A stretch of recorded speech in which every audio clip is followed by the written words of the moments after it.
Alrighty, we should be live here with the Fantasy Finance Portfolio. An hour late. That's typical when you haven't streamed forever. Can't Did remember it how to actually even happen? stream. Are we doing it right? We should be doing it right. Hmm. Everything should be good. We are well. We should be going live here. I trust you completely. All right. Yeah, it looks like I it's come don't up. trust All you. right, Well, we're good here with the YouTubes. Fantasy Finance Portfolio. We'll wait for some people to enter in here. We're an hour late. We're on Kevin's Standard Time, which is always an hour late. I learned that from my mother. So yeah, this has kind of been an ordeal, huh, Scrawn? yeah, it sure has. Yeah, look, we've had to comb through with a fine-tooth comb and still get lost along the way and have to pick up back where we started. A lot of back to square one situations with having to tame this beast. Yeah, and you showed up late on the whole back to square one thing. I was the one that was kept going back to square one before any of you got involved. I think I remember that being quite a while ago. Like I think Yeah, what was it, 2 or 3 months ago? it And was at the end of March, as soon as we were getting the whole contest going, mhm, and the first thing I needed to do was find a way to be able to read all the entries at once, mhm, and that immediately came to a problem because Echo MTG does not read its own CSVs. And not right. only that, but you can't format the CSVs in a way that it would read it if there are certain parameters, such as commas in Nicol Bolas the Ravager. Yeah, I think Architect has that same problem, right? So if we're going to try to use Architect for the next one, the commas are going to be an Yeah, issue. yeah, it mixes up like the TCG player mid and Well, all of that stuff. I Yeah, was trying to import a comma on Architect and it didn't work either. Anyway, let's just get to this. yeah. We've had a lot of subscribers since we did the Fantasy Finance Portfolio. We were at 2,000 subscribers here on the Rogue Market on Well, March something is when we mhm. started it, and so March 7th was the article release. yeah, so Yeah. less than 3 months or close enough to it. So anyway, Mhm. we decided to do a competition for this bad boy. See if I can reach down here and not screw everything up. Oh, I need to do yoga. All right, so we got the Battle Bond. Still got That's it not sealed. Clark's bottle. This is hilarious actually, because if people would have picked Battle Bond sealed booster boxes, I think it would have outdone any sort of projection. So I kept this one sealed. I am so sold out of this. I think these are approaching what, like 160 a box now on eBay, and or even I think even higher than that. But Battle Bond has outstretched, or the demand for Battle Bond is outstretched even what I thought it was going to be at the time of the competition. So March 7th, Battle Bond was still available through distributors. I was still getting it for about 83 bucks a box. So that's crazy. The Battle Bond Wow. has gone all the way. You can see it's dusty down there. I need to brush it off. And I think I spoiled who the winner was already here because I've got the tab opened. But we're going to talk about some of the metrics with the Fantasy Finance Portfolio. First of all, I'm going to explain. So what I had was 2,000 was the subscriber count, so I thought I'd do a $2,000 portfolio challenge. So I put out that you needed to pick $2,000 worth of no more than four of a card, I believe we said, and you could have different Yeah. versions of that card to make a portfolio worth $2,000. And the person on June 1st who had the highest value of their fantasy portfolio would be crowned the winner and would receive my YouTube ad revenue. And at that time, my YouTube ad revenue was a whopping about 86 bucks. So it perfectly translated to the booster box of Battle Bonds. So fun little competition. We're going to do another one for 5,000. We'll have to use another place unless the website Echo MTG can get their act together and fix their export/import function. I think that it made a pretty decent site to actually check it personally, but there was no way for us to, once you export your files, for us to then re-import the exact export file from Echo MTG was not working. So I apologize for the awful kind of reception of this competition. I want to do some fun stuff like daily, or not daily, but weekly check-ins on. And I guess without further ado, let's just get to crowning the winner. So drum roll. Oh, that was a bad drum roll. I'm going to knock everything over. Maybe Scout wants to do the drum roll. Nope, Scout's asleep below me. Anyway, so we had 51 participants. Not too bad. Not too bad. of people who entered in the list. And so you can see that we had people going all the way from losing, 8% was the highest on the loss, to one of our our contestants actually made about 50% in value. And so congratulations to Stefan K. You are the winner of the Fantasy Finance Portfolio, and you get a booster box of Battle Bond, which is actually quite expensive now. So you have to reach out to me, Stefan, and I'll get your personal information, and I'll get this Battle Bond booster box shipped off to you. So congratulations also to the top 8. We have Luke O with a 28% increase. We have Sir Patrick Stewart with a 29% increase. I did not know that the Star Trek god was a fan of the channel. And Scott at 32.2%, the Jason at 35%, Adam at 42%, Schmiegel at 43%, and Tradewind barely getting edged out by Stefan at 49.32%. So I have Scrawn and Aria here. They have been the backbones of this competition and have definitely been looking at more of the statistics than I have. Now, Aria wanted to say something. What'd I miss? Oh, yeah. Regarding contacting Stefan, I'm actually going to send him an email after this using the competition email. And Okay. I'll give him all your contact So info. so Aria will get in touch with you, Stefan, and we will get that sent off. All right, so Scrawn, I think, is going to take it away and give us some metrics of the competition. And then after we're done with the spiel, then we will open it up to any sort of questions you have about this portfolio competition or any other finance questions whatsoever. It'll be fun to do these sort of Q&As from time to time. All right, Scrawn. Cool. So we narrowed things down to the top 8. We had a few cutoffs from things like, error submissions, people going, over the, the $2,000 mark and things like that.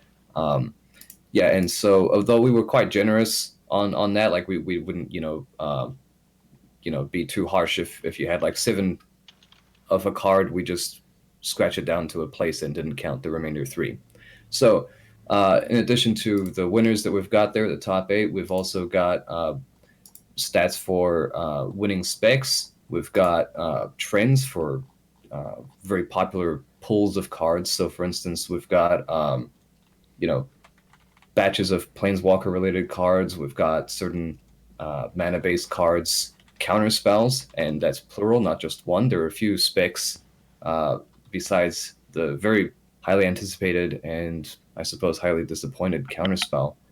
And we've also got certain artifacts that were pretty popular and a lot of commander cards. And I'll just say now that people who went all in on Ultimate Masters would be pretty disappointed by how things went. Even certain things like Noble Hierarch were surprisingly disappointing.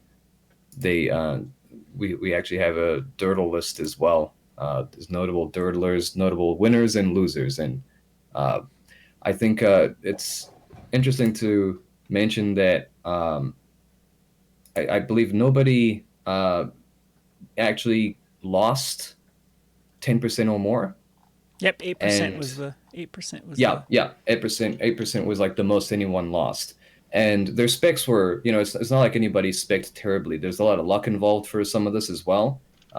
Notably with some of the speculation on what would actually make it into Modern Horizons. So some people, just took guesses that were reasonable and still lost out on that just because it didn't pan out that way for them.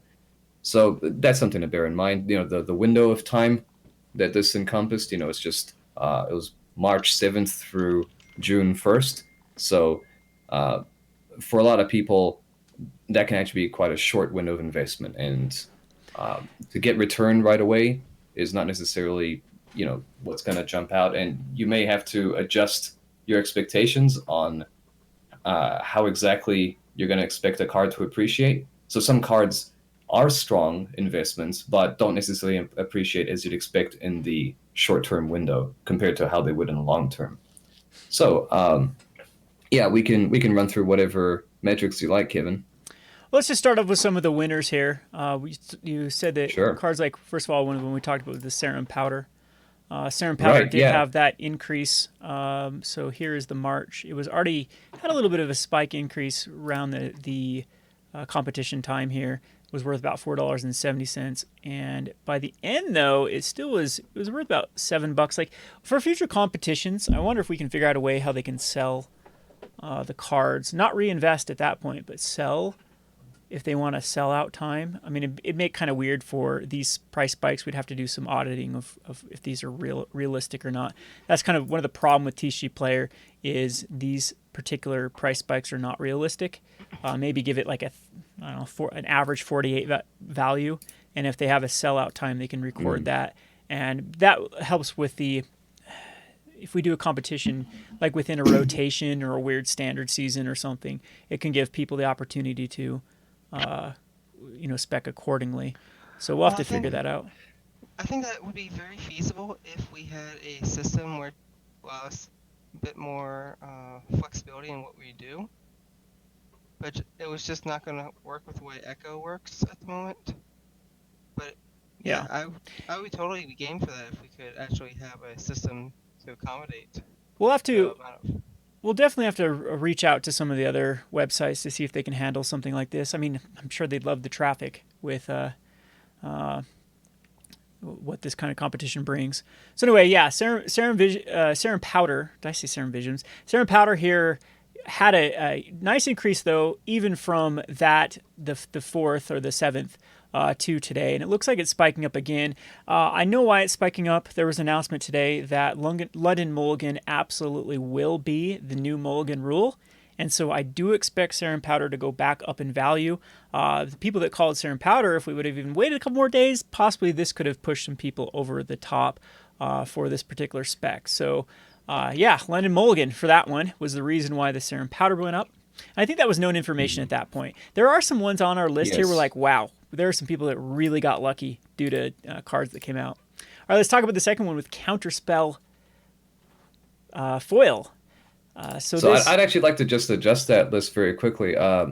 Serum Powder, I counted as having up to a multiplier of 7 for the non-foil. Like early on, you could get them for like $1 very early into March, I think, of the Iconic Masters. Like from some listings, like I think it's very strong. It did the best generally, but it also had like even better than the best in some cases. But what's actually beaten it, there's a new thing that's knocked it off, and that's actually the Battle Bond box, excuse me, which you just showed would be the prize. So that has actually appreciated even better. So I think that's a suitable reward that, for calling the right specs, you actually get something that Kevin's called even better than anything. But yeah, that's following suit just on the specs that were relevant to the competition. Serum Powder was definitely first, and then Counterspell 7th edition foil was next. The one quick thing about Serum Powder too. Funny thing about that. I own a handful of these, and it is not by any sort of my intellect that I own them. Back during, I would say, November through January, I was trying to experiment on TCG Player of buying bulk rares, and what I was really doing. TCG Player left a very sour taste in my mouth when I was a seller. The fees would just absolutely murder you. So I was finding packages with people with less than like the either bulk rares or near bulk rares, and just making these massive packages and making them send me free packages of these massive bulk rares. And we also had a league coming up that we do at our store that we use bulk rares for, and so I needed a ton of them anyway. And so Sarah Powder ended up in a bunch of those packages when people were just like fire selling these. Back in this time, it said it had a market price of, or a TC mid about $1, but I was finding these cards for basically nothing. So it's funny that even a mistaken or a not a spec on purpose ended up paying off really well for me. Anyway, let's go on to the Counterspell 7th edition. I'd like to actually hold up a moment there just to talk about the other Mulligan spec cards. There were Gemstone Caverns, Sphinx of Foresight, and Nexus of Fate, which, I mean, just in terms of combo for standard, I don't think Nexus of Fate was banned right away. It came about during the competition at some point. I think that Nexus of Fate was that had its ban in Arena. So it actually saw like a slight loss, and the relevance to the Mulligan rule just being the combo mania around it that was at the time. But Jadestone Caverns has appreciated a fair bit, and Sphinx of Foresight was another one that was getting a lot of attention, and that bombed actually. That actually lost value by some percentage, and in foil, and the regular value just has stagnated. It's no big deal. So that's interesting to see that if that might actually creep up later. Yeah. Huh. But I mean, it's yeah. definitely an interesting one for the Mulligan. It just seems like when you end up having to cast these cards, I guess for standard, like I actually tried Sphinx of Foresight in a very aggressive blue deck, Blue Temple, thinking it'd want it, and it was cute. It was one of those cards that really felt good when it worked, but then often felt horribly wrong when it didn't work. So yeah, that card definitely did go down from the competition. All right, so.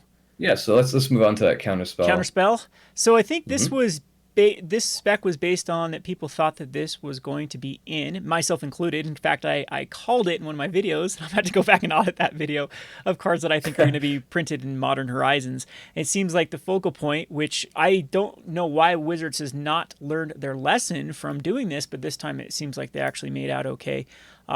With trying to find the equity in new cards rather than reprints. I thought that the Modern Horizons would have a bunch of cards reprinted that would try to sell the set or drive the set.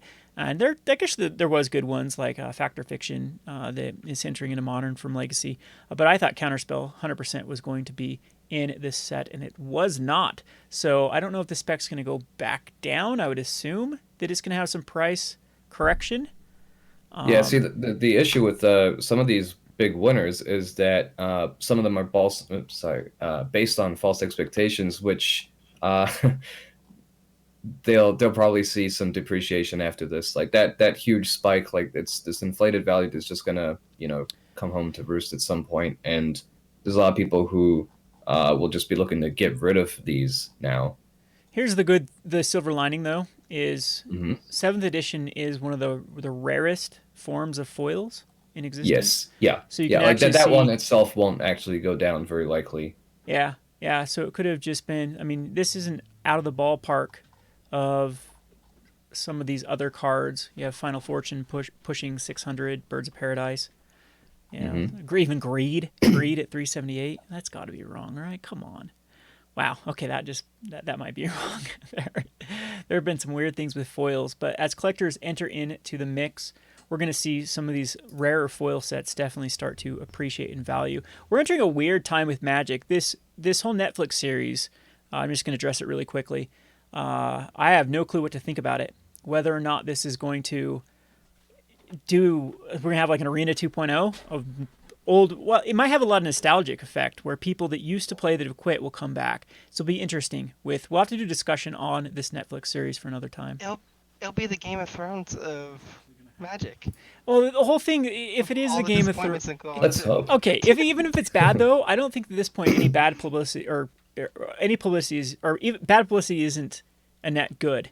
Even if it just is horrible, it's just going to remind people about Magic. And yeah, I don't know. It probably, let's be honest, it's going to be horrible because it's Wizards of the Coast. But all right, let's get on to. So I just pulled up the other counterspell seemed to go up in value as well. This one does seem to have some price adjustments after it was. Oh yeah, another good counterspell was Arena, the Arena foil. Okay. The Arena promo foil. Arena promo. What's the code? Yeah, and the Amonkhet expedition. Excuse me, Masterpiece. We'll look at the Amonkhet invocation. Yep, that one went up, and now it's starting to have the price, whatever it's called. All right, so let's move on to the next one. Cool. The next one is actually Aether Snap foil, not regular Aether Snap. Just speaking. There's a bunch of these actually that I've listed. Aether Snap? Is it? Aether Snap, one word. Yeah, Aether Snap. No, not one word. Not one word? Not one word. Yep. Okay, that one went up too. All right, I had that wrong. So this one, to me, seems like what? Planeswalker? They spec'd on War of the Spark? Yeah. Yeah, and it's interesting because the non-foil has not budged at all. It's just uh, completely stagnated. It really seemed like there was excitement over the foil in particular, and it seemed like an opportunistic move by some people. And yeah, this was very good. This had huge gains, and yeah, over it's just third to Serum Powder and Counterspell. Yeah, this one does. Let me check an EDH. See if there's any. Aether Snap. Okay, so pretty pitiful. Mm. 419 decks. So again, this is kind of awkward with. I guess casuals though still do run decks, but do casuals want foils? I think a big issue with this card is that a lot of people already have the one-off for Commander. A Yeah. lot of people would have just picked this card up. I mean, this is one that you see getting picked up a lot of times from a bulk bin Still by dark people. steel foil. Not a lot of supply of that out there for a rare. So I think this is a No, pretty that's good. right. Yeah. And again, Yeah. it just brought attention to that there are more planeswalkers, 36, 37 if you count the 39 if you count the two planeswalker decks that were being added into the Mhm. mix. So another way to destroy those. Yeah. I can tell you the number four winning spec is actually a repeat of one on the list, and that is that's Serum Powder Darksteel. So Serum Powder Okay. Iconic Masters gained the most, and Serum Powder Darksteel was Fourth? behind it, but still pretty significant. Yep. Yep. And then after that, we have in order we have Factor Fiction Foil from Invasion, I think it is. Oh wow. That one that one went up very, very significantly. And so it looks like that Yeah. was a good time. Look at this too. The seventh, well, okay, 20. So there was this little dip on the seventh, and then went up in value, and then really spiked up in value. This was Yeah. so late though. Look, it is 24th. So when this was spoiled, it was being reprinted in the Modern Horizons. That's where it went Hmm. crazy. Yeah. That was a good spec. That was definitely banking on Factor Fiction being printed. I personally did not think they'd throw Factor Fiction in the mix for this set because it does tend to lead to some pretty broken combos. I think Storm will Storm replace Gifts Ungiven for Factor Fiction. I guess that's the question. It is a very good question. Gifts Ungiven in some ways is actually more broken, just that you can find Specifically, any get what two you and get, commit them to but the graveyard. sometimes Yeah. Storm doesn't care. They just want the sheer cards. Yes. Yeah. And Factor Fiction, I mean, as long as your deck has consistency and it's not a combo deck, if it's a control deck, uh, you just get that reach for the right answer, and that's better than Gifts Ungiven. Yeah. Huh. That was a pretty good call there. And whew, talk about just barely squeaking in there at the end. All right, next one. Cool. Next one is let's see, we've got Counterspell Judge promo. I Okay, believe that is. anything Yeah, that's not a we'll leave reprint. that one. Yeah. Yeah. So next there's Deploy the Gatewatch. This was a very nice one. Whoa. Deploy the Gatewatch. So foil or non-foil? Foil and Yeah, non-foil, but foil specifically seemed foil to very do. specifically.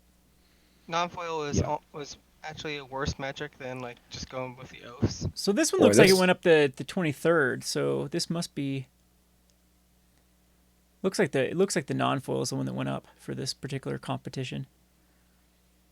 Because it looks like the foil, unless the promo. Let's look at the promo. No, see, both these look like they squeaked up before the competition officially started.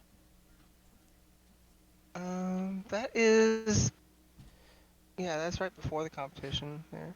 So this particular one though did have a triple up from where the Yes. Yeah.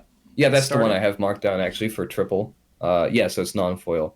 Yeah, Yeah, it does look and like this there's was a a throw-in one. A lot of people just threw in a playset of these into theirs, and a lot of these people made it much higher on the list. yeah. So this one I think will have some price adjustment. Just due to the fact that I don't think the Deploy the Gatewatch got any better than it already was. You could already build a deck with a ton of Planeswalkers in it. I don't think that War of the Mhm. Spark really added a lot of Planeswalkers that Deploy the Gatewatch was like Deploy the Gatewatch wants planeswalkers that have very, very high converted mana cost to cheat in. So For the record, the card I was thinking of in foil was Call the Gatewatch, by the way. That's okay, my call the bad. Gatewatch. Okay, yeah, we'll Yeah. look at that in a second. Deploy wants the Nicol Bolas God pharaohs. The what War of the Spark ended up giving us was a lot. Besides, what isn't Liliana Dreadhorde the most expensive planeswalker Yes. at 6 Uh-huh. mana? There's nothing over 6, right? And then it Uh, sharply starts to wait. go down. So you have But Karn at wait, you're talking 5. No, you're talking Ugin about at Ugin cost. at 5. Yeah, cost. Okay. Yeah, for War of the Spark, I think she's the most expensive. Yeah, yeah. So I think like Deploy the Gatewatch is good for cheating in expensive planeswalkers. And what War of the Spark ended up giving us was a lot of utility planeswalkers. It added that whole effect of there wasn't very good pluses. It was all about minusing. And so Deploy I don't think is the greatest at like it has some pretty good synergy with the new Tameo because Tameo can dig for it. And I don't know. I don't know. That's kind of my. I think this will have some reprice judgment, but it just goes to show that whenever you add more of a certain card, whether or not if that combination is good or not, it's going to lead to cards going up in value. So this is a very very good pick. I mean, War of the Spark definitely was information back during March. We knew there was going to be a Planeswalker in every pack, and so picking up a card like this definitely was smart. I think this one, I'd like to talk about briefly about this one, Call of the Gatewatch, and two other specs that were made which did not see meaningful gains. And the reason is, well, Call of the Gatewatch is just one card after the next one on the list, so they're pretty close anyway. Mm-hmm. Uh, but there were four cards in white that people really went heavily into when it came to the Planeswalker speculation, and that was Deploy the Gatewatch, Call the Gatewatch, and those ones succeeded, and the ones which did not do well were Thalia's Lancers? yeah, Thalia's Lancers and Jeru with Eyes Open, and those were just very small gains, like Well, this is from. I can answer Thalia's Lancer right there. Mhm. That's the reasoning. So if you look at this particular picture closely, this is a promo they make for now the MJ Holdings to put into their repackaged products. So something that MJ Holdings does is they keep the inventory for Walmart and Targets and Best Buys and those sort of things. Anything that sells Magic the Gathering, and they get a lot Mhm. of damaged products, loose products, things that don't sell, things that get returned, and they need to repackage the products. And what they do is they put them in a with a foil. So right now we have a Tally as the go-to foil. They might have actually replaced it with something else now, but a Tally's on that. And Thalia Lancer was the one before a Tally. So there are just a metric ton of these particular Thalia's Lancers out there. In fact, it's going to probably lead to this card never really being able to gain a lot of traction. That's A. B is casuals actually forget that a legendary card is a planeswalker. And so I think that that's Well, always going to where I think that Jeru is going to see more play because of Planeswalker, and it's actually less good. Like less good. Can I say less good? It's my stream. I can say whatever. So Jeru says it also gets a Planeswalker. I guess it does prevent damage to it as well. But I think there's a bit of a disconnect. Thalia's Lancer, unfortunately, is an education card. You have to educate people that it works, and then I think we might start to see this card reasonably go up, but it's going to take a long time to stretch these media promos. Jeru is just it's too recent in my opinion for a card to go up. It does look like it's starting to head up. In fact, I mean look at the difference between it's Well, Amonkhet had a short lifespan. yeah, and so an Hour Devastation had the shortest of it, and it wasn't that popular for sure. I'm going to do a video coming up soon whether I actually think that Rivals of Ixalan is a better investable set than Hour Devastation, but Hour Devastation is definitely up there. We've had a lot of price increases lately from cards out of Hour of Devastation, but Rivals, we are in this weird time period where I think that Arena's added so many new players to the mix that they're starting to work backwards, and that's why we saw Dominaria bought out is they get in on Guilds of Ravnica and Ravnica Allegiance. I'm like, oh, I've never bought Dominaria cards. So they start buying Dominaria cards, and they're slowly working backwards.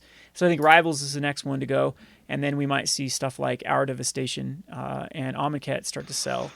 So keep your eyes on those sealed product or just singles in general. All right, anyway, yeah. Any other? right. So there's a whole bunch of talk worth giving when it comes to the oaths, and actually, Oath of Teferi is a big one. Oath of the That's Fairy and Oath of Nissa were the top two oaths. yes, uh, Then I think it was a Johnny, followed by Gideon, and then the other yes, that's right, ones So were all absolutely. basically all the oaths did quite well. Well, all the ones that don't suck, like Not Oath not of. not all the not all the ones. Yeah, the it's either lackluster oaths. it's either stagnant or there was some growth. Then there's two that actually had real growth. Yes, I'll get the lackluster oaths out of the way. Those were Jace, Gideon Liliana, non-foil, and Chandra. Liliana, and yeah, Chandra. Well, Yeah, Chandra's just bad to begin with, but yeah, Liliana just yeah, got yeah. outclassed. Because what does Yes. Liliana even do besides? Sack a creature Uh, and then discard a card, I think. no, I think it's life And, loss to the no, opponent. Something kind No, of. sack a zombie. creature Zombie. and Oh, zombie. yeah, that's right. That's right. Yeah, I knew there was like two somewhere in Interesting. that. It's Yeah, starting that's what I to. was thinking. It's now starting to show some movement, but yeah, it's been flat for a while. Foil. Foil is flat as flat.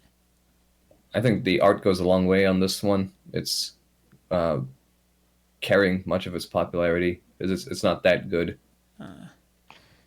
Well, you're the weeb expert, so we'll take your advice on art. Yay! I'm not the weep expert. All right, All so right. the oaths. The other one was Art is Oath. Oath weaving. of All right, Johnny sure. was the other one that did well.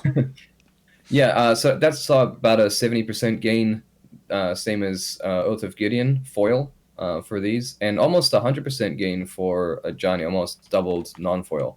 So that's pretty good. And I think because War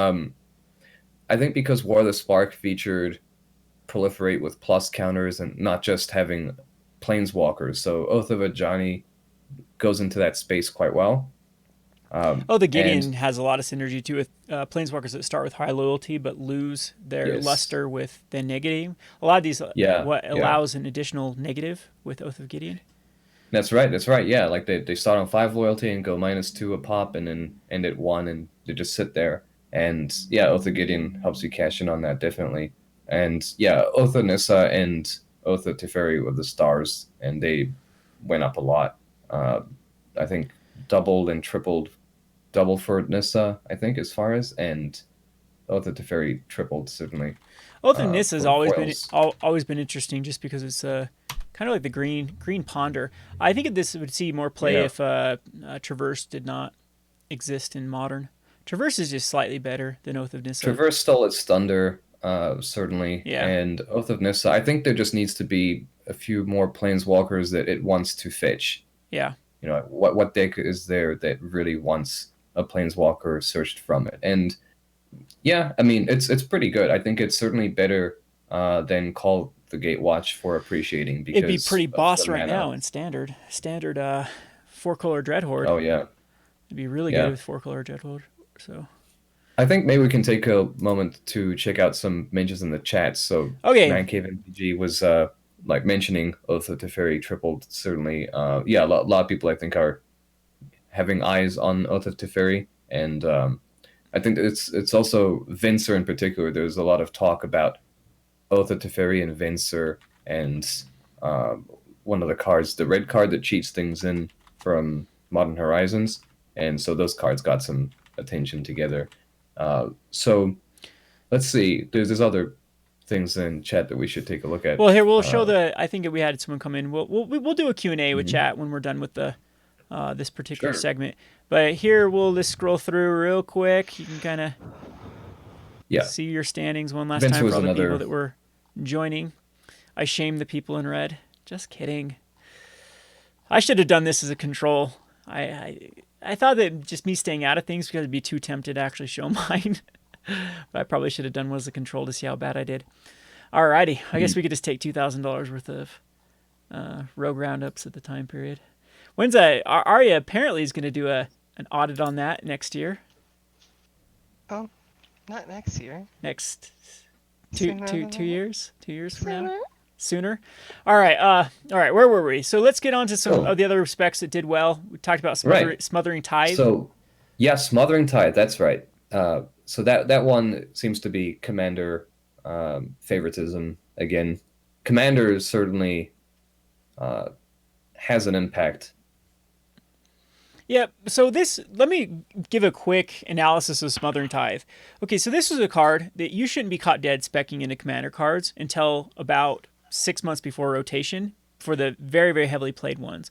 I thought the price point was quite fine on cards like Smothering Tithe because you look at the history of cards like this, it does take a long time for commander to outstretch the supply.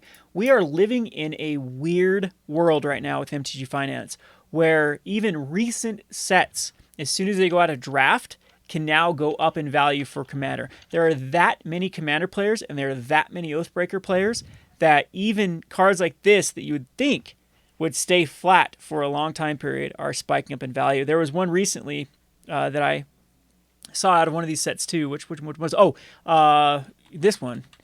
I was shocked to see Gilded Lotus already increasing, and because I thought Domineering having as much, this was also out of a Planeswalker deck, and so this card going up, it actually beats my expectation of a card. And this one, Chromatic Lantern, I thought we had a lot more time before Chromatic Lantern would start going up, but lo and behold, Chromatic Lantern, $4 to almost $7 now, and it doesn't look like it's losing any steam.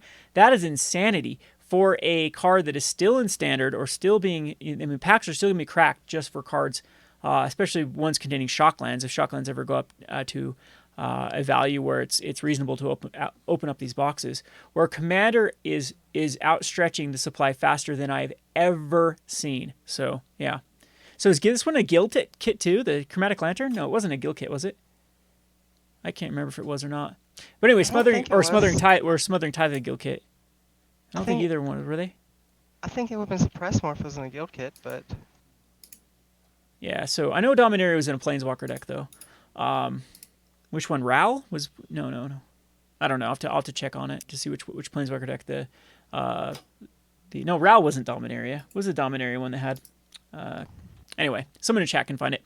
So yeah, Smothering Tithe is weird. So I think that if you ever see a card like Smothering Tithe printed in a standard set, or just a reprint like Chromatic Lantern or Gilded Lotus, I guess the time to get on there is as soon as you start to see any sort of flatline. This used to be something that could last 2 years for even cards of caliber of Chromatic Lantern. In fact, we can go back to, let's look at Return to Ravnica for how long that Chromatic Lantern was kind of flat for.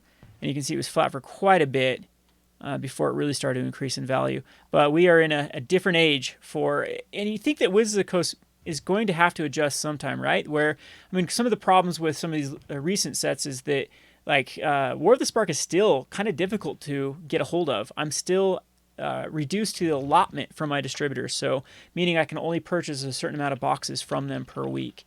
Whereas, like, going back to Kaladesh at the Revolt, I could order as many cases as my heart content from each distributor per week because they had so much available because of how Wizard was thinking they needed, how many they printed. They were actually over analyzing how much inventory they needed to print by quite a bit, and I think they're on the other end of the spectrum now. The Dominaria had that problem. Now I think Guilds Ravnica slightly had that problem, and War of the Spark definitely has went above and beyond anyone's expectations. Anyway, that's a video for another day, though. Let's go on to Monastery Mentor. You mentioned this one, Scron?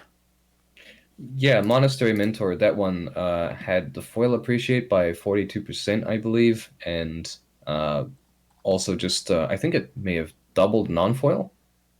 It was one of the best specs for Feather, for sure. Yep. Yeah, that one gained quite a lot, and sometimes you get these dips from Legacy cards, and because Monastery Mentor got popular in Legacy for a little while, and sometimes people it falls off the radar, and then people remember it exists, and they get excited and go, "All right, let's get it before." Did it get restricted? It didn't get restricted in Vintage, did it? I'm not sure about that. No. Why am I thinking that? Because I know that Mentor was a huge, highly played card in Vintage at one point. Yes, it was. Anyway, I don't keep up with Vintage, so yeah, Monastery Mentor. It was one of those things. Some of these price spikes, though, were from Legacy, and this just goes to show that Legacy cannot hold. Like, there's not enough demand from Legacy, in my opinion, to really hold long term. unless it's So the older Smothering cards. Tithe was printed in a guild kit, by the way. Yeah, Smothering Tithe was in the, so it must be in the Orzhov then, in the Orzhov guild kit. Man, I'm gonna go crack all the Orzhov ones I have then. If it was in Orzhov, no, yeah, it would be in Orzhov. They're the ones that Tithe. Mm-hmm. Alrighty, so That was an Orzhov-based card, so yeah. So yeah, Right. it So was Monastery Mentor was Feather, 100% Feather. I believe the Command Zone talked about Monastery Mentor, and I think I picked it as well on a Rogue Roundup, maybe. Or no, it was in the Feather. Yeah, it was in the Feather video that I picked it for going up for Monastery Mentor. So that is a nice little increase for the Mentor, and it's held too. So it's spiked up and it's actually held. All right, Engine. It's actually one of the best Yep. cards for Feather. Yeah, it definitely is. Same with the Baleful Liege. That was one that I only bought 4 copies of, and I'm kicking myself because I only bought a playset of the Liege, and that thing went crazy. All right, so Paradox Engine. this one's kind of unique actually because it improved on all fronts. Like just every single version that exists went up from what I could see from almost identical trends.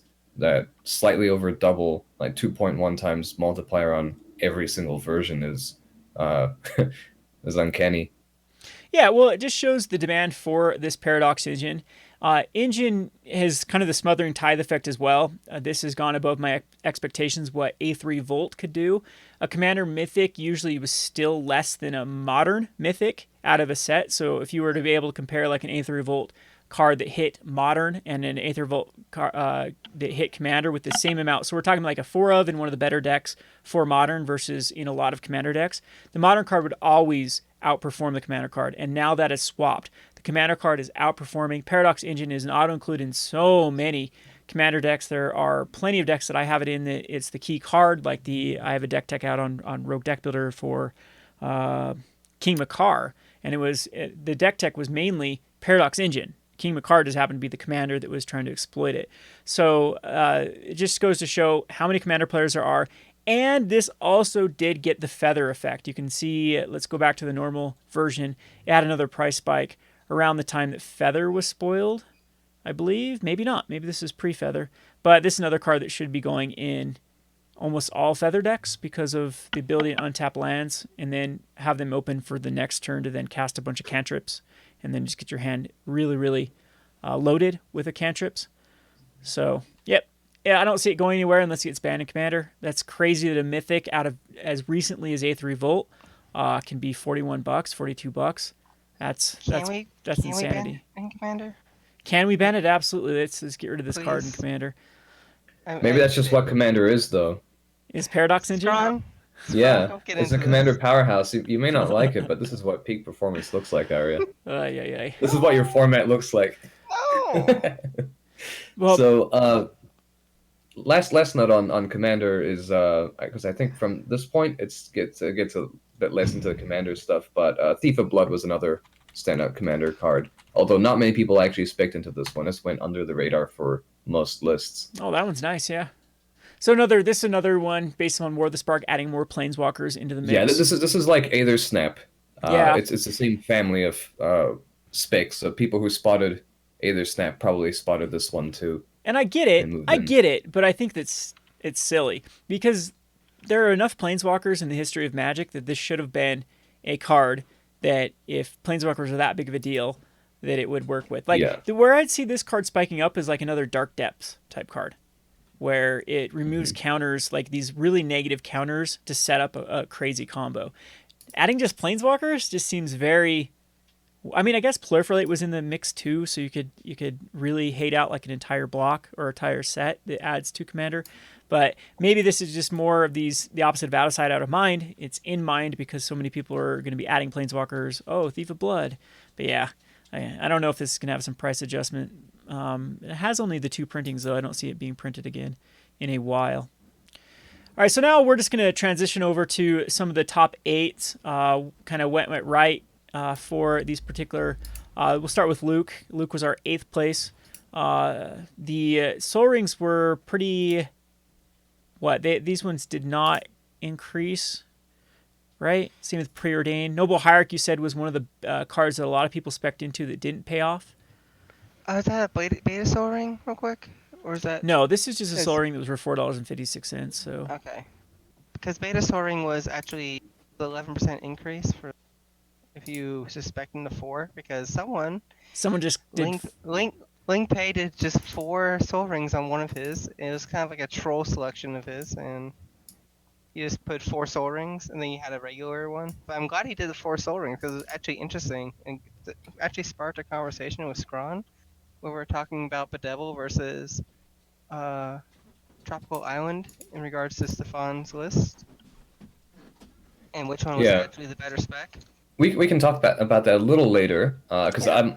I'm very happy to talk about Bedevil, which I mean, okay, I'll save that. But you might say that Tropical Island is actually a disappointment by some metrics, but I think But that it was also safe. Bedevil, It was super safe to go with I think Tropical I Island. think Bedevil is itself something that's also just did not actually appreciate as much as people would have expected, Well, I think yet at was also safe. the time period of Bedevil was starting to see play. There were a lot of because this would be with the when this competition started, Ravnica Allegiance was still hot, and Bedevil Hmm. was making a lot of deck lists, a lot of them. There was a deck Yes. list I had four of. It's definitely fallen out of favor now. Let me real quick chat. Ninja says that Thief of Blood is for Oathbreaker. If you think that Oathbreaker has that sort of pull, I would tend to side with you. I think it's just War of the Spark. War of the Spark added Planeswalkers.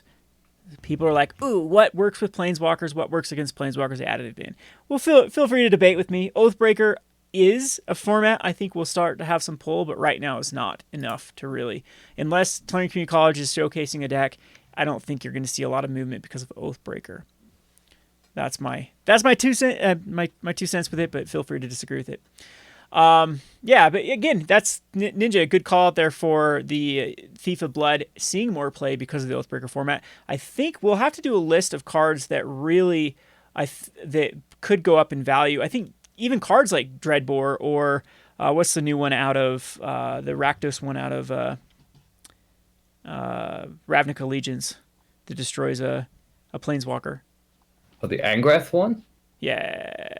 No. Not that one. What's the one? Maybe, yeah, just the. This We're Rex. talking about Bedevil. Bedevil destroys a land, doesn't it? Oh no, no, No. you might be talking Why am I about thinking No, of the the wrong card? the devil is the one Bedevil is you Hero's Downfall plus Artifact artifacts. Destruction. Okay. That's right. Yeah. Why am I thinking the split card is what I think we were talking about. That one saw a bunch of four of. But yeah. Okay. So Right. So this list, I think you can see some very nice trends represented here. Oath of Nissa is showing in here. We've got Doubling Season, some decent little reserved things. So for one thing, we've got Time Spiral, and that's where are you appreciated looking at? Because for a while. we're on Luke. Yeah, that's just what I'm. Oh, you're going through the That's what, list of it. Yeah, I can't see it on my screenshot. right. So Yeah. yep. Sliver Queen, which is one of the uh, Did you just say? cards that. Did you say Sliver Queen? Yes, he calls Yeah. it Sliver. It's a Kiwi thing, I swear. Okay, I'll try to get the hang of Sliver, right? We But gotta be I we gotta think be to nice to me, Scron because that volcano is gonna blow up any day, and the world will be one less Scron. Too many inside all jokes right. here. All right. So Sliver Queen, right? I hear plenty of people say Sliver, but it just hasn't stuck with me for some reason. Well, so Sliver Queen, that one's appreciated quite well. There's been the Modern Horizons boom. There's also that card that actually did a. I think it may have done a little better. There's another Sliver which made the winning specs list, and that's Sliver Overlord. And I'm not sure that's actually even reserve list, but that also did great. And um, yeah, I think Sliver Queen's just gone off the rails at this point. Yep. Well, when they were, and this was a good one to get in. I was giving it pretty 50-50 if they were going to be in this format or not.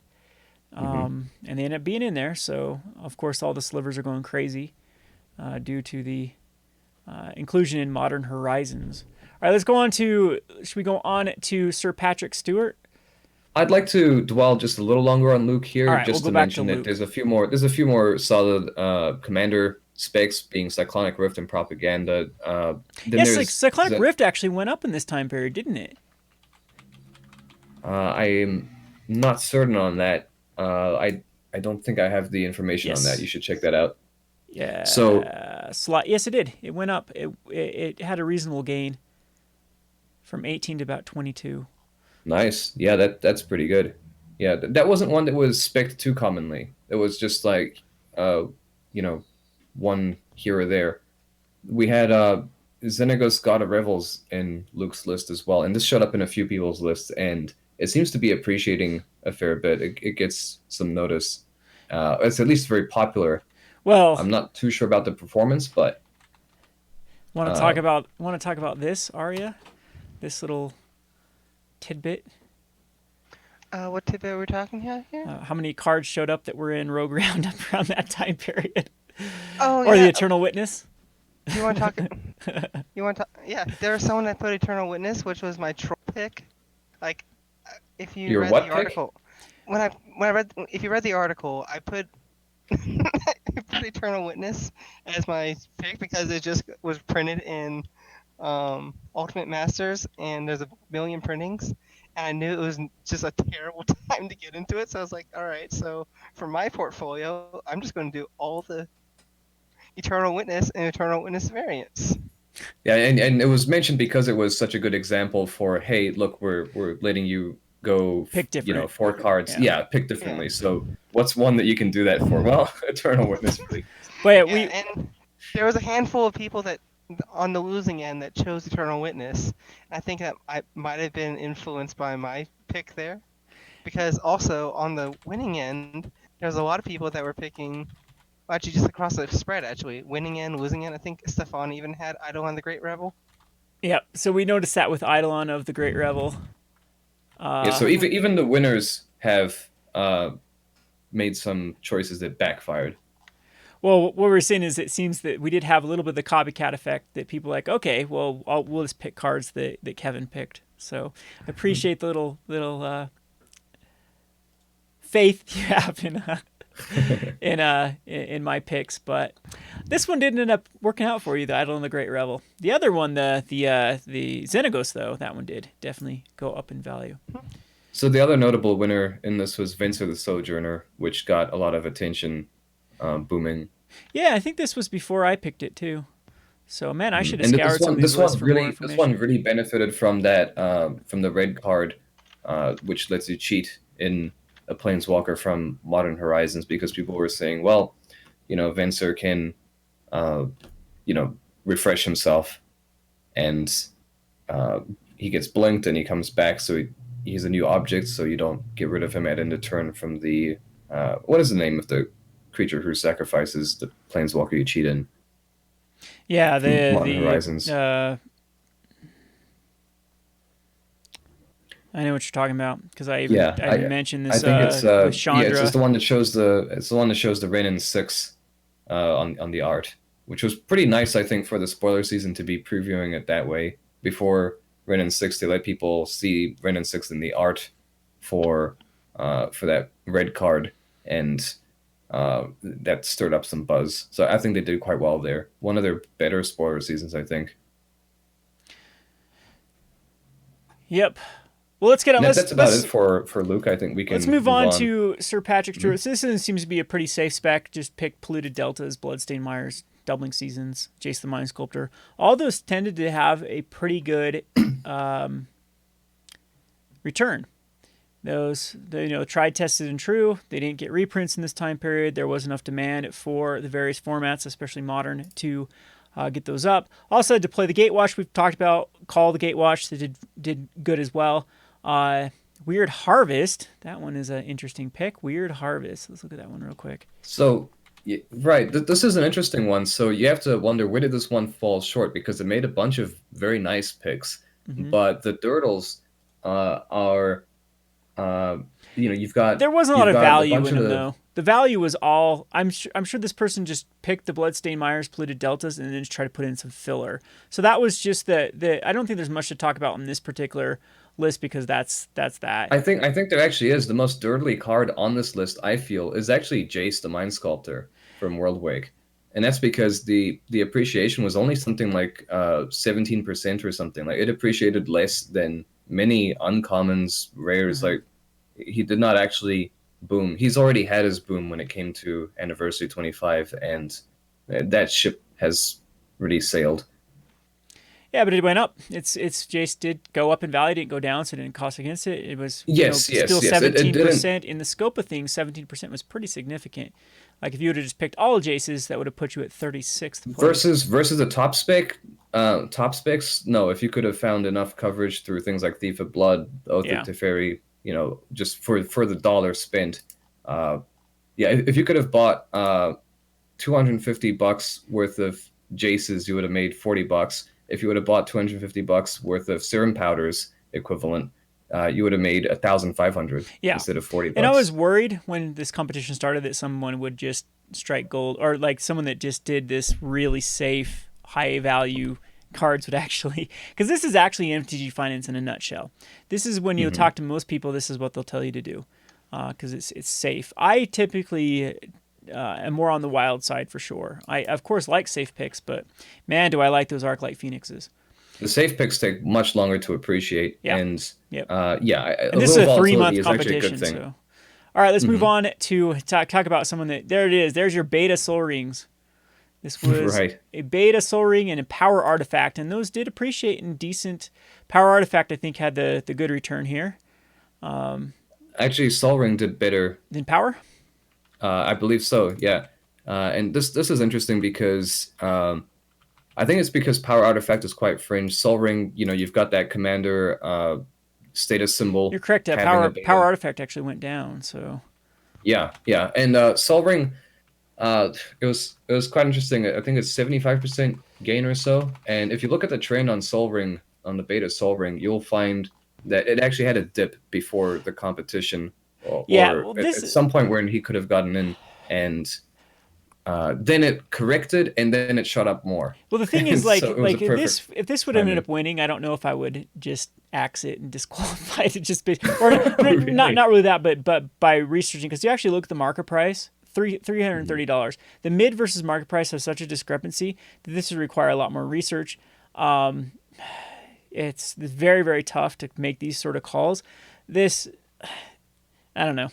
I'll allow it, but this isn't Well, this it's isn't what top we're eight. It looking didn't for. win. The Yeah. top eight is sort of like the thing is, as should be noted as well for the competition. There is, the fluctuation that you can get, day in day out. And yes, we had, June 1st for the cutoff date. There were some lists that we had to maybe go back and check, for some of the inputs being odd on their submissions and everything. And so you might Can I have speak? Can I speak to some that real margin of quick? error on that. Sure. I remember what it was why we didn't have Nathan, and it's because here I want you to open up his thing. Go back into the Well, we Google can Drive real we quick. just the TLDR right now. So It I What are don't. you talking about, Aria? It shows up with no records found. That the one that Oh, had with no Nathan. Okay, so something with Nathan's file got was yes, out of whack. Nathan, we apologize for it. and because there was so much trouble that we're dealing with other things that I never actually got a chance to address that until really late. All right, I see Nathan's in the chat here. Yes. Yeah, well, Nathan, just send us the screenshot and we'll add it to the file. You said you're on the 26. Yeah, So I'll take the honor system on this one just because it wasn't really working out. Mm-hmm. yeah, all these lists again had to be manually entered and rechecked, which was quite the undertaking. So huge thanks to Scrawn and Aria for taking the load off. You were hesitating there to say thank you. It really like hurts my soul to compliment Aria on anything because it's hard for me to compliment trash humans. All right, so let's go on So- to Jason. Before we do, could we talk about that little Island B spec in here? And Oh, I noticed Island someone B? else. Yeah. So I noticed some people were doing the odd basic land from very old sets, and these are interesting because they're so off the radar. Yet, are these luxury items that appreciate? Like they're as luxury as it gets. A basic land, you just simply do not need it for a deck, and so it's purely cosmetic There's a practically. special So swamp. There was a special swamp that. yes, yes, yes. There was that white tree swamp that was thrown from Portal or something like that, and these did not seem to gain meaningfully. Sorry, I should correct that. they did gain meaningfully, but not significantly. These were all on the order of the Jace the Mind Sculptor type of thing, where the issue where I criticize with Jace the Mind Sculptor and the power artifact specs is that, well, even if they do gain a little bit and hang in there, although power artifact lost, but even if they do gain 17% or something, you are committing so much cost to that spec. So it's not a 40-cent card that you gain 17% on. It's a $100 card that you gain 17% on when you could have spent that 100 elsewhere to gain 25%. Yeah, and have a much better time of it. So some of these do get saved or lost by certain specs like that with the safe picks. And I guess you can say you can't go wrong with the limited edition beta island, but I think sometimes, safe is sorry, right? Well, I mean, the only island you should be investing in is this island right here. Oh, which one? That's the only Is the only acceptable island to invest in. Foils, preferably, but I won't fault you for non-foils for the Island 236 from Theros. There is the pure luxury item. All right, anyway, I digress. Cool. Let's go on to the next one, which was Jason. Jason was another safe pick with Misty Rainforests, Mana Drain, Spire Garden, Prophetic Prison really to eke out that last bit of value. It probably did not move. Cute. And then 4 disallows, which I think was I did a whole video saying why disallows the best spec in all of Magic the Gathering.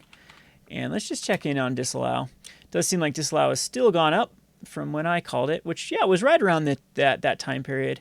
So we have seen an increase in disallow. So again, another safe spec. Not going to talk too much about it. Misty Rainforest 3 versions. Mana Drain. Anyway, we'll move on to the next one. This list overall was just heavy and safe. Yeah. Here's a pretty interesting list with this one's Adam. Did go, looks like the big spec was on Mana Vault, and I'm assuming this Mana Vault was Expedition Mana Vault, or could have been that might have been the Mana Vault from, no, that looks like Expedition Mana Vault. I think it's actually Unlimited Edition. Was it Unlimited? Might have been. I think it might have been, yeah. 20-ish. Okay, yeah, it does look like Mana Vault. That one does not look like it moved, so this one actually was a... Wow, so Adam had some good specs if this one, a lot of the value was tied up in Mana Vault, and Mana Vault did not move. So had some emblems on here. That's interesting with emblems. Emblems are hard to judge, though. That actually might be a good moment to actually discuss about where you tie your money up and where those choices were made.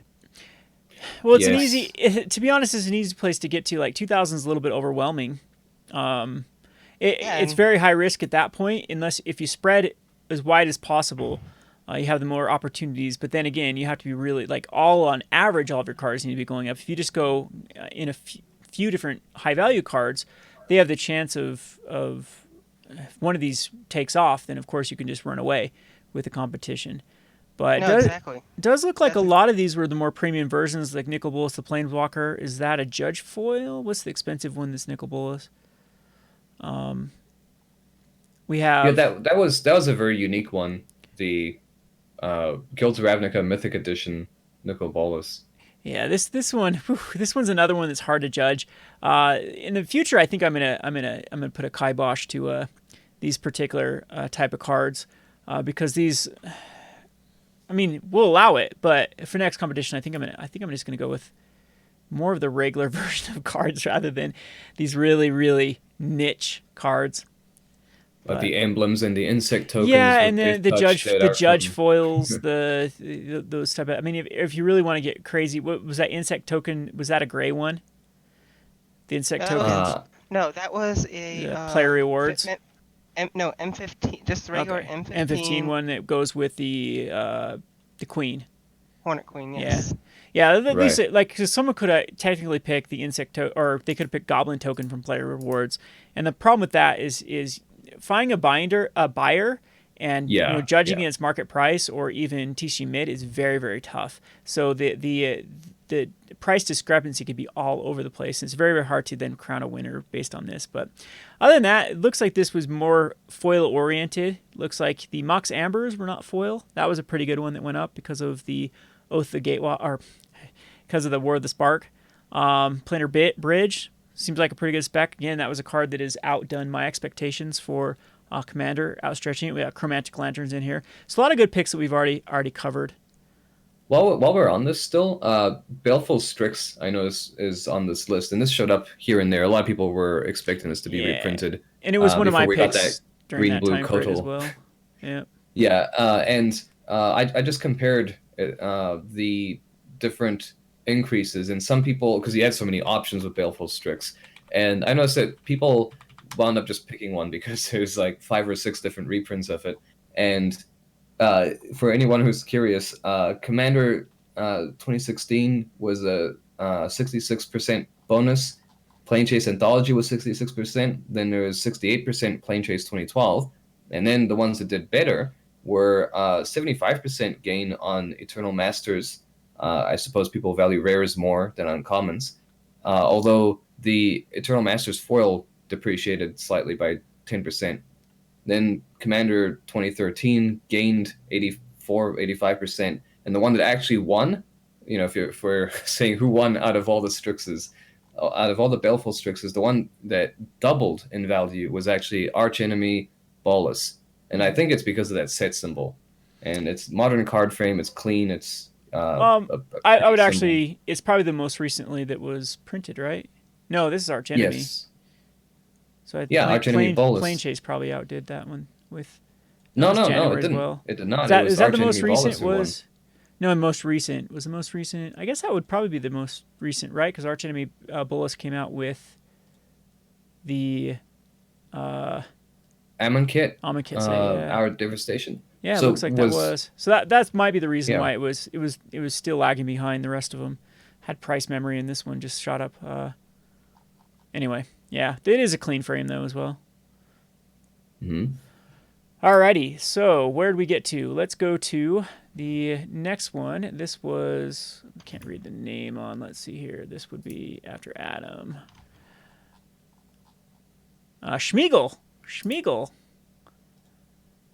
And Schmiegel looked like went heavy on a Mox Ambers and the Chain Veils. So Schmiegel was definitely the profile that went after the known information. So we had War of Spark coming out, and we had London Mulligan rule. And therefore went in on Mox Ambers, the Chain Veils, Gemstone Caverns, and those seemed to pay off. And Sliver Queen, there's the big one there. There's the big pick with... Yes, reserve list Sliver right there, and Sliver. I'll get the hang of that. And including Intuition and... Well, look at even Arcbond, too. Arcbond was Feather. That was pretty good. Right, and Phyrexian Dreadnought, just, another safe reserve card. But I think the thing is with Phyrexian Dreadnought, people were expecting Daze and Stifle as well. Among the many cards that didn't get printed in Modern Horizons, I think that would have helped Phyrexian Dreadnought as a spec, certainly. Mm-hmm. Yeah, Phyrexian Dreadnought was... Phyrexian Dreadnought can't be printed into Modern, so... Well, no. I mean. Right, that's true. So I'm not sure why that actually went up. What would be your guess on Phyrexian Dreadnought? Wasn't there another card that worked with having cards enter the battlefield without effects? That wouldn't come out of Ravnica Allegiance or War? I thought there was another Torpor Orb effect that got printed around this time period. Because the last one I can think of is what? The Ixalan one. Or was that Corset 2019? Honor Guard? It's that Tocatli Honor Guard. Tocatli Honor Guard? Oh, yeah, that's the one. But yeah, that had been too late for Phyrexian Dreadnought. I thought there was something that had a stifle effect, though, for creatures. Possibly not. I don't know. Someone in chat tell us. Anyway, not much to see here. Went on reserve list cards. Reserve list cards, at least the ones that were picked here, did go up in value. I think reserve list as a whole has gone down since March. But we should see another influx in reserve list with new people coming back because of the Netflix series. I think this is the last of the special basic lands. This is Arabian Nights Mountains, and they're actually quite good. Yeah, so Oh, we've had someone had a Raven, right? Island Swamp Mountain. So we've had the Grixis representation here. I don't think anyone went for any special forests or plains. Let's take a look at trade wins. Our number 2, our silver Ooh, medalist, went in high in on Counterspell. That was probably the big payoff on the 4th edition or the 7th edition Counterspell. yes. Went in on some other foils such as Memory Lapse and Force Spike. Mystic Yeah, so you can see the counter spells here, the force spikes, the disrupts. Mm-hmm. Yeah, these were fairly popular overall, but this one really concentrated on them. Fire and Ice foils, even. Another thing that hit Popper. And Fire and Ice has a foil version of the old school border. Another one that is quite expensive. There are other copies of Fire and Ice. They have been reprinted since then, but not foils. Goes to show that foils out of Popper do have the best ability to appreciate. Stoneforge Mystic went really heavy on Stoneforge Mystic with different versions. Hasn't had unbanning, maybe spec'd into Stoneforge based on people thinking that maybe Horizons would unban it. I mean, that still would be information later on when they do that'd have to come, 2020? The ban list for 2020? Maybe we'll see an unbanning for Stoneforge with all of the influx of cards that have come from Modern Horizons. All in all, Containment Priest too. Looks like foils on Containment Priest. Those things spiked up, and all the counter spells did well. All right, so last but not least, let's look at Stefan. Stefan, and I'm actually pretty proud of this one because this is more of what, this of the information rather than going on. Really, some of these picks, like some of these foils, low supply foils, when those tend to go up, I kind of write that off as more lucky than possibly. And there is that opportunity to actually price manipulate with our own contest by going up and throwing up a bunch of copies of a low supply card on TCG Player. And then they won't sell, but it will still affect the mid price. However, I'm glad that this actually was the winner because this one, Stefan went very wide with specs. You can see that it was just the counter spells again, went on the counter spell foils, but had a lot of other ones in here, from all the Oaths to the Deploy the Gatewatch to the Thalia's Lancers to Jero the Eyes Wide. So went all in on the known fact that War of the Spark was going to bring Planeswalkers into the mix. And no London Mulligan, it doesn't look like. It just looks like War of the Spark. Everything War of the Spark. Pick the disallows. Thank you, Stefan, for having faith in my my picks. I think a lot of people picked those. I think because the video came around that time period. And yeah, this one did very well with many of these cards going up substantially, especially these foils that work with War of the Spark. And I think we've talked about the majority of these. Anything to add to this real quick, Scron? Or? Well, this one did well despite taking a few losses on the chin. So there's and just Dirtles as well. So like there's Jeru as well, and Thalia's Lancers, and these did not appreciate as much as other things. But Stefan kind of went, I'm gonna pick some bad specs and some great specs, so that'll work out. And that's I think it's a very healthy list. This is pretty much how you want to go about it. I think when you go in for it, you go, okay, I want to pull the trigger on some things, but there are some little things like Benthic Biomancer, there was this is maybe too soon. Well, certainly too soon. It hasn't really turned out, but this is something that could appreciate given a lot more time in Modern to find adequate support. Biomancer is actually pretty good in Standard right now. I've got a deck. I've been messing around with it. Me too. I've really been enjoying it. Yeah, it's probably the most powerful card in the deck. So basically, it's just a proliferate strategy with Benthic Biomancer and like Evolutionary Sage and Flux. And man, this card just, once it gets going. I was playing this just on Tempo a while ago. Nothing too recent, but the proliferate angle for this is pretty sweet. It's got so much that can interact with it, so I think it's a very cool spec long term, not just short term. Well, the problem is just Mono Red is just absolute cancer on the format right now. So is Teferi. I think that once both of those get dumbed down with rotation, like Mono Red still works, but it does get some key cards hit, like Chain Whirler. Chain Whirler takes away its ability to have a out versus decks that are specifically made to go wide that can cause Mono Red problems. So I think that once Chain Whirler is out of the format and once Teferi is out of the format, the design space opens up pretty well, and then a tempo-based strategy like Benthic Biomancer could actually work again. But again, that's a rant for another day. Don't get me ranting on Standard. I'll be here all night. But All right, anyway, let's. I'd like to talk about what this didn't do as well. It didn't go into fetch lands, and well, I don't think there may be a misty rainforest or two somewhere, there but was Tropical Island. Stefan had 2 drops. right, right. But it didn't go into fast lands and fetches, which some people went, Uh-huh. I think, too much into, and that was a pitfall where these appreciated but steadily. I mean, some as low as 10% appreciation and 8%, and how much you're committing off your budget of 2,000 to that can really hurt. And the big winners on fetch lands were Polluted Delta and Flooded Strand and Bloodstained Mire. Surprisingly, Scalding Tarn did not appreciate that much. Verdant Catacombs, Arid Mesa on the lower end, but Misty Rainforest, this was a real mixed bag here for the fetches, and you had to just guess correctly on them. And I would think that Arid Mesa, it didn't appreciate very much, but uh, after the contest time, after the window, I would see it appreciating with more people getting into Burn, considering the Horizon lands that have opened up more healthy mana bases for Burn decks to run. And so, were this contest time later, different sets of lands would have probably found their footing. And yeah, I think a couple of lists had Copperline Gorges see a decent payoff for them. 40% gain on the foil for Copperline Gorge. And I think you can see, if you check that out, Copperline Gorge, you'll see it's toward the end of the run, and I'm pretty sure that's all Renin 6 people wanting to get their Copperline Gorges fancy for Renin 6 in whatever brews would be catching on for Modern with the loam decks and everything. They'll be trying it out. Yeah, you definitely need early green and early red for the Lightning Bolt Yes. and the. Yep, Yeah. absolutely.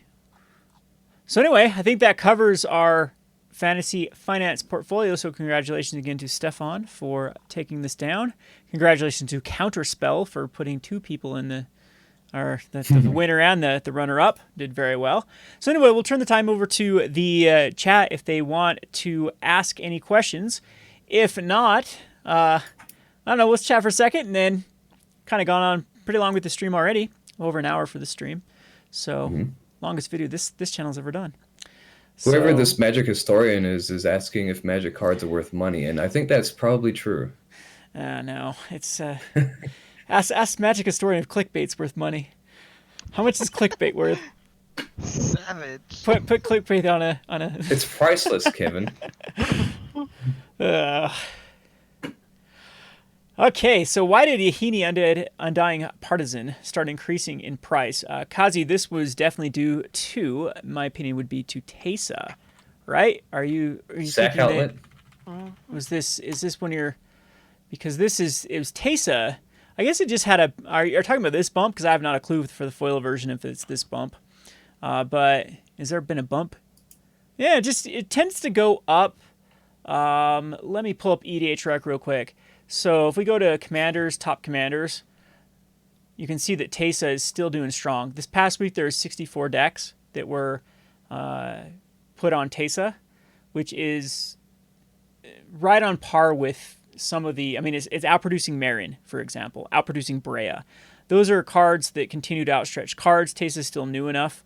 If you actually go to Teysa, I guarantee you almost every deck is going to have a Yahini in here because it works so well. Yep. Yahini has a 66% in 892 decks, a 48% synergy. So 892 listed decks on EDH Rec have 66% of those have taken out a Yahini from the market. So that would be the answer to that. You should always, before you do anything with the new set, look at the commander. Look at the commander, look at the commander, start identifying synergies. I think the majority of the MG finance community looks at modern and they look at legacy and then they start salivating for those particular cards. Those formats have nothing on Commander now. And I'm not trying to give my seal of approval for Commander. It took me a long time to warm up to Commander. I have my own beefs with the format. I usually bow out when the playgroup plays it here because I have access to a lot of cards and I'm toxic. I am toxic as far as a play is concerned. They like it more casual than I like it. I like it more cutthroat.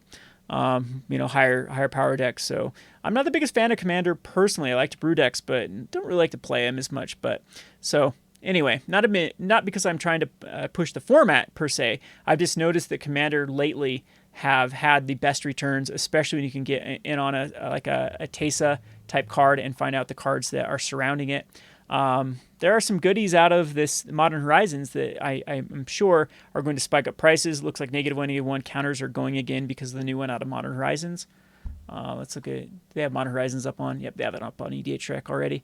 So like Yawgmoth, Thrawn Physician is starting to spike cards. So you can see some of the cards that actually work with Yawgmoth should start going up. Nesso Scarab foils might have another resurgence in price. Necro Skittero is one that did go up in value. But if we can go back over here to the cards, it looks like Urza's already spiked the price of. If I know someone definitely would have taken down the competition if they would have picked cards that worked around Urza.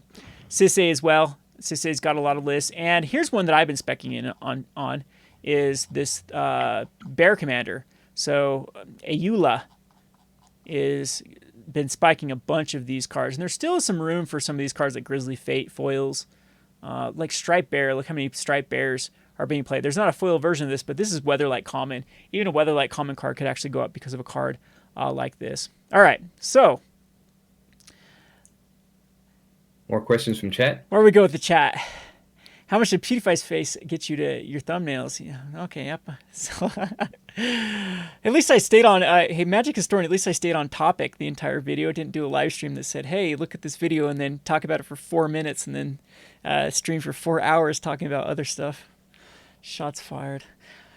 Just kidding, Perp, we love you. All right, so, do you think Emrakul the Promised End will get auto-banned if Modern Plus starts with Shadows of Innistrad? No.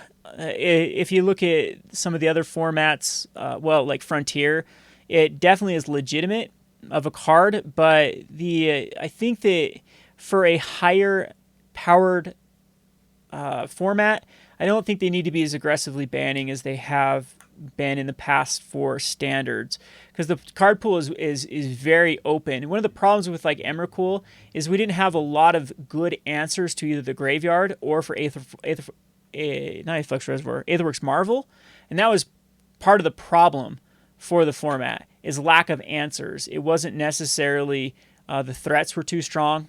Reflector Mage is probably more of a problem card than something like Emrakul. So I don't see them having a start ban list. Maybe they will. Maybe they'll take the modern approach and be like, okay, we're gonna get all these cards that warped extended. We're gonna start them banned because they were terrible and extended, and then we'll unban them as time goes on in modern. They could do that with the new format forward, but I don't see Emrakul being on that list personally. Possibly, I don't know. All right, so let's see. Went in on Skull Clamps, huh, Man Cave? Those went up though, didn't they? Yeah, Skull Clamp's always one that gets reprinted every commander set, and then it dips down, then goes back up. So it's a fast. It's tough though. It's tough to make your money back on Skull Clamp, to find like a buyer, like a buy lister by the time it gets printed every year. Alrighty. Any other questions? Any chance if they don't ban it, can Emrakul go up in value? Absolutely, because I think there will be a what's the mechanic of, well, just Delirium type strategy, where it can reduce the cost. We also have plenty of ramp right now in an extended type format. And again, this is still, I don't think that anyone should take my prediction as gospel. The only reason I think it shadows forward is because I think they're lazy. And what I mean by that is that is what's programmed in. I could actually see a format where they start to move backwards as well as moving forward, because I think it's going to be tied to Arena, and it's going to be very similar to how Pauper works. So Pauper is an only MTGO format that people then adopted, or specifically Channel Fireball and Star City Games adopted the rules of Pauper MTGO for the paper scene. And I'm thinking that's how this format's going to be as well. So who knows if the paper community will actually adopt it? Who knows if Wiz of the Coast will actually sanction these things for paper Magic? Who knows if GPs will run events, or if there will be a GP that will showcase this Modern 2.0 format? There are a lot of unknowns that I would wait before I pull the trigger on. Like, you should always be waiting for that and having a list of cards you think would be good. Frontier is still probably the best source for those type of cards. If they can compete in Frontier, they absolutely can compete in this Modern 2.0 format, because Frontier has some very, very high-powered cards, like a Targa's Command with a bunch of aggressive creatures. So if it can fight through a very, very aggressive turn 4 deck, then it probably is playable enough for this Modern 2.0. Alrighty, yes, there was a prize for the winter clutch. I've got it right underneath me. It's kind of dusty because it's been sitting on here for 3 months. We got the box of Battle Bond that will be shipped off to Stefan. The $83 booster box has appreciated in value up to double its value in that short time period. So, yeah. No one outdid my subscribers, though, right? So technically I won the competition, because we started with 2,000 subscribers, so it was $1 per subscriber, and now we're up to, what, 3,400? So I actually beat Stefan, so maybe I should just send the Battle Bond box to me. We cool with that, Arya? We lose Arya? We lose Scrawn, too? Oh, no, there's Scrawn. No. We just Still lost here. Arya. No, I'm here. And nothing of value was lost. So I'm going to hurry and Hey, add... I'm here. I'm going to add 52. Kevin. Not Kevin P. Kevin. And we started the competition at 2,000. 2,000 subs. And now we are at, someone shouted out, what are we at? Which was 3.4K? 3440, which was an increase of, how come it's not doing the increase? Hey, you didn't add a thing for that. I don't want to do math right now. No, I didn't do that. So Kevin won the competition at 2,000 or 3,400. So congratulations to me. That's a 70% increase. Oh, nice. Well, just to...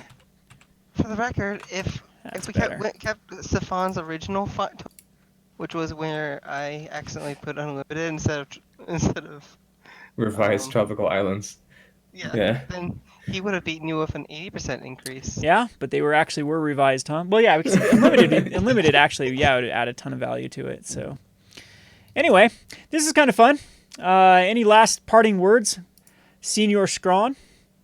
Well, I'd just open it up to say maybe there's conclusions we can draw from how this data has presented itself. So if you have any conclusions that you might draw from how things have panned out for the modern format, the legacy format, just what the future entails. Yeah, definitely. The people that did well did this competition right. This was something that had a shelf life. You had 3 months. I wouldn't say that even going heavy on commander specs or going on modern specs or legacy specs or that type of stuff is the right route to go. You had to win this competition. You definitely had to be risky. And to be risky, you could go with some cards that potentially could pay off with the known information, which was definitely the London Mulligan rule did very well, and the War of the Spark did very well. And that's basically where Tradewind and Stefan made bank. Well, also the Modern Horizons was the other one. So picking those particular cards to short-term win a competition like this definitely paid off.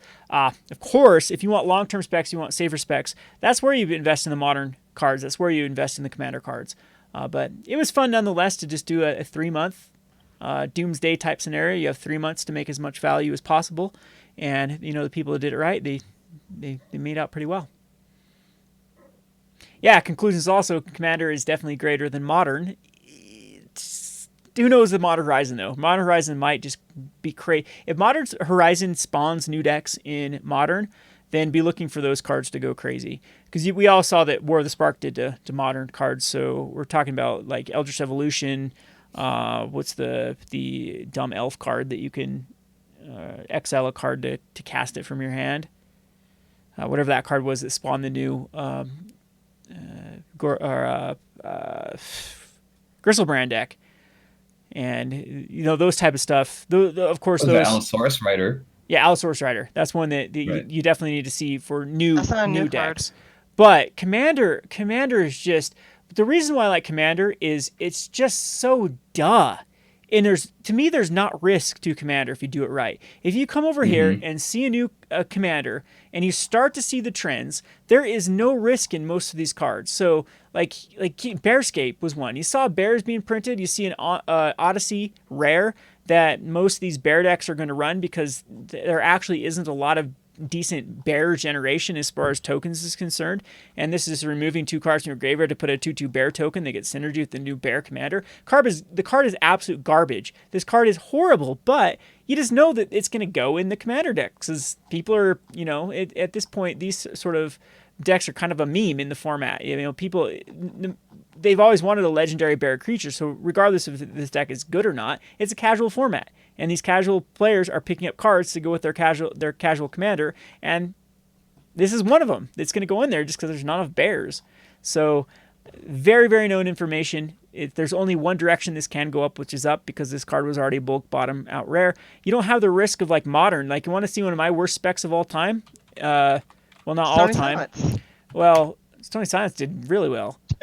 Spellqueller. I got in very, very heavy on Spellquellers because of the information I had at hand. It made the top 10 list of cards being played. The spirits were trending up. The spirits were dominating tournaments. They had actually just won.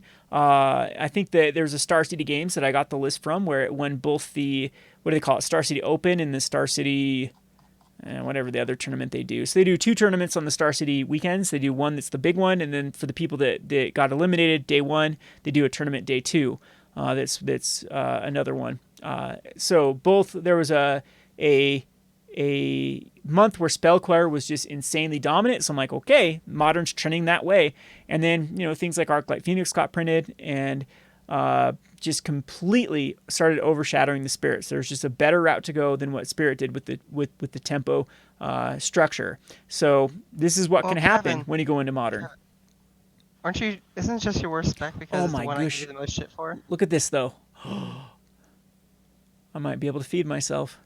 It's going back up. I spec'd very, very heavily into Spellqueller on MTGO, and I got caught with them because we had the death of MTGO right here. I think I spec'd in right here is when I got in, so hey, I might actually make my money back with what's going on with MTGO. I also made fun of you for the Spellqueller.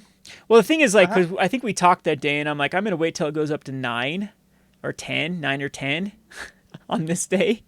And so I got greedy with it. So got in here and I'm like, not good enough for me. And then it crashed back down. Then it went back up. I'm like, okay, see, I was right. It's going to go back up. And then boom, just crashed all the way down. Right.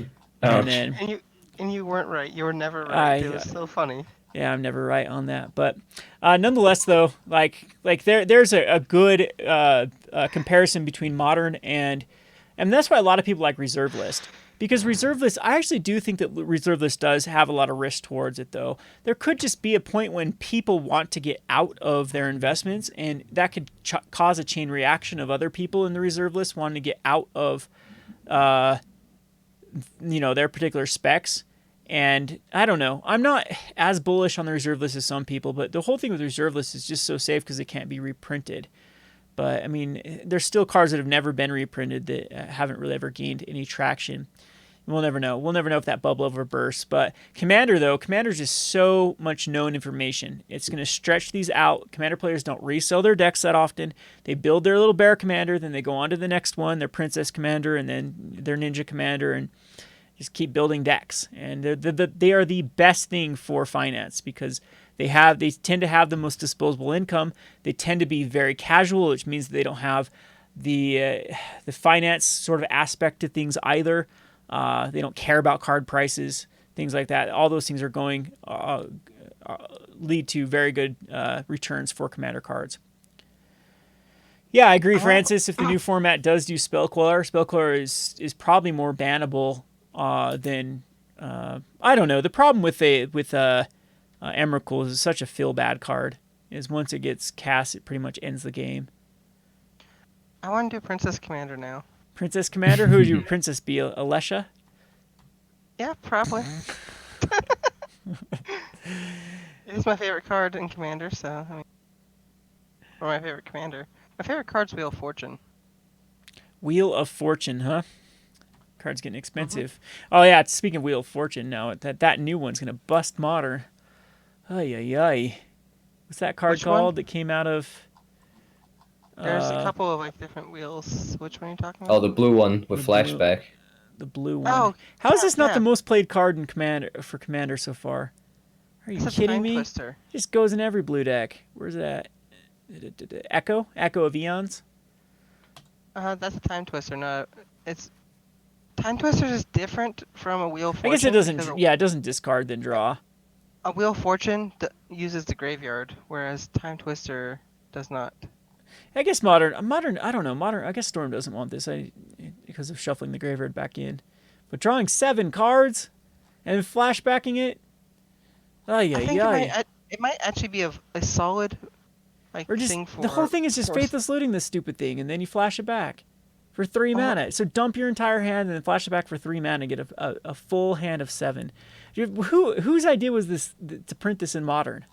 I think what it was really good for is if graveyard hate became a thing, like against Storm. I mean, it is a thing, but I mean, if it became an issue of graveyard hate, it could be a sideboard card. A sideboard card to graveyard hate them for 6 mana. Yeah, definitely. I can see that. I can see that justification. But I'm just saying that this card is just begging. The flashback on this is just begging me to be broken.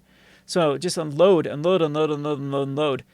then I mean we're even talking about like SRAM. Yeah, A bunch of 0 drop stuff. So 0 drop, unload, and then have a discard spell like Faithless Looting. Discard the Echo of Eons in the graveyard, recast it back. You get a bunch of other junk to cast for free. This, I don't know. And then after that, I don't know, is it just win more at that point? Because you would bounce everything you casted out already to your hand and draw even more. Yeah. If you're using Paradoxical Outcome, I get it. But, or Retrace or those type of stuff. I guess Retrace would be better for that particular stuff. But still, take away SRAM. We're just talking about other stuff that casts a bunch of free spells, and then you basically get them back, or you get another 7 and then go crazy with it again. So even like a Storm-based shell that doesn't care about their cards necessarily going into their graveyard, you still get another full 7 for 6. So you're getting more cards for less mana. In an Anthem-based or a Ritual-based deck, that's a net up. And then it goes to the graveyard before it shuffles itself back in, correct? Yeah. And then you flash it back for way cheap to get 7 more. Anyway, I think these cards are they're going to be broken before too long. This, if anything gets banned out of Modern Horizons, I think it's Echo of Eons. All right. Well, anyway, I am going to wrap this up. It's been fun to go over the Fantasy Finance portfolio again. We'll try to do this again in the future. Maybe if Echo MG gets their act together and can fix their export-import function.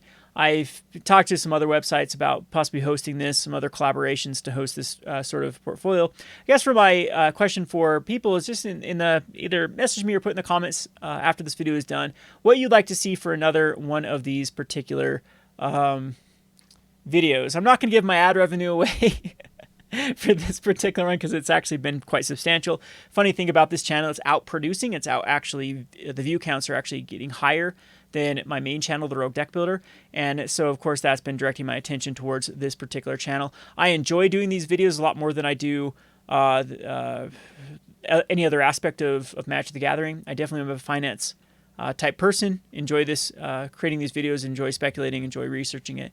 And so it definitely works out better for me than the Brews did with Rogue Deck Builder. So anyway, hope you all enjoy this video, and thanks to Scrawn and to Aria for all their legwork with this particular competition. Couldn't have done it without them.